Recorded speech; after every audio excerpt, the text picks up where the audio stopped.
Why are you here? What are you doing in my theater? I thought I was very clear. No outsiders are to be allowed in during rehearsals. No outsiders at all. And yet, here you are. Here you all are. What am I doing here? You ask? Surely you didn't ask me that. Me, Herbert Beerbohm Trey, me, the greatest actor-manager of the age, of the last 2 ages. The last 3, Keane doesn't count. The greatest actor-manager since Garrick, at least. And no one would dare to ask Garrick what he's doing in his theater.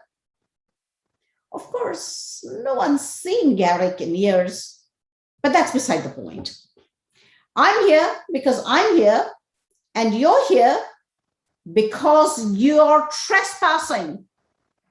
His Majesty's Theatre, the royal prerogative and all that. What's that? Her Majesty's? Again? Ugh, I really can't keep track. It was Her Majesty's when these doors first opened for me. When I first sailed majestically across those beautifully newly laid boards as manager, no longer simply an actor, to be pushed and pulled at the whims of some more powerful man, but the powerful man myself, at the whims of no one. Until you lot show up. Every day, a group of you, a new group of you, gawking, staring with your pitiful little newfangled recording devices trained upwards, blocking your view of the stage, half blinding my actors with your little blinking recording light, flashing red like the glare of Dracula on the cliffs. I'd always wanted to play that part, Dracula. Too bad old Stoker was too much enthralled to Irving, couldn't imagine any other actor playing his precious count on the stage. Little did he know, eh? But I digress. I can so easily recall those sunny days when I first had my name attached to Her Majesty's Theatre. There was no part beyond my grasp. Hamlet, Svengali, Falstaff, Henry Higgins, until one day. Well, to put it simply, one day she appeared.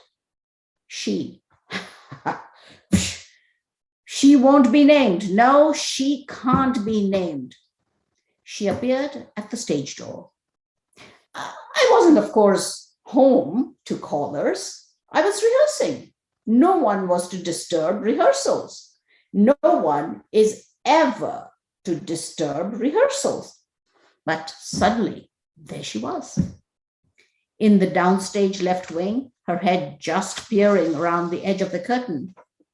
I could see her perfectly clearly from where I sat in the top box on the opposite side of the stage, my usual box. If I couldn't hear my actors and see each bit of their business from the back of that box, no one in the theater would see it at night.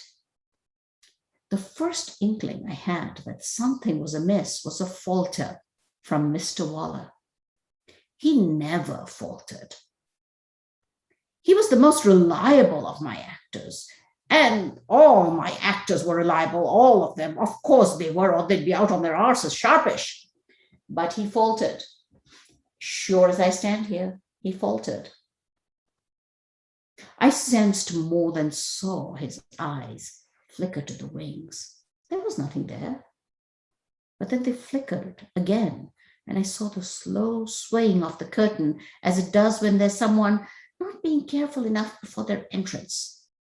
I made to stand, anxious to shout down to whoever was moving about backstage that their presence was known. To the audience, they were ruining the effect of the scene. But halfway up from my chair, I stopped. There was no one entering from that side of the stage in this scene. In fact, all of the actors that were in my building on that chilly October morning were on the stage or lounging in the front stalls. Well, sure, not lounging, but you'll forgive the turn of phrase. Who was there? A casual workman who'd taken a wrong turn out of the sub-basements and accidentally ended up backstage? One of the costume women called in perhaps by the ladies for a last-minute alteration to someone's unmentionables? But suddenly, there she was. The smooth parting of her dark hair gleamed up at me below the working lights as she emerged from behind the heavy curtain.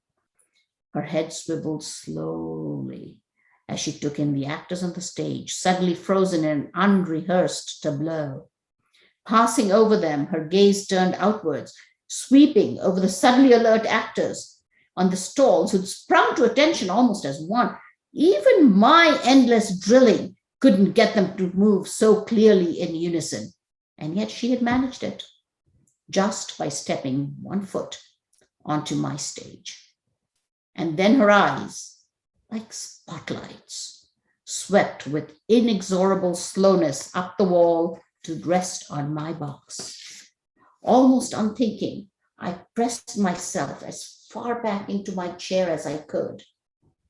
And yet I felt her gaze lock on mine. I felt rather than saw the flashing of her eyes as they met my own, even in the darkness of my box. I discovered later those eyes were the iciest of clear blue, and they really would not let one go. I felt myself rise from my chair slowly, as if compelled by those eyes.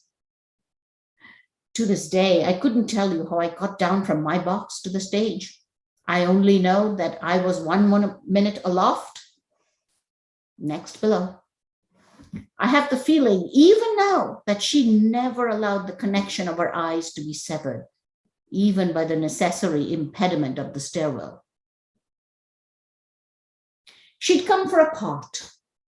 She'd come for a part in my theater, without being explicitly summoned, without my even knowing who she was in advance.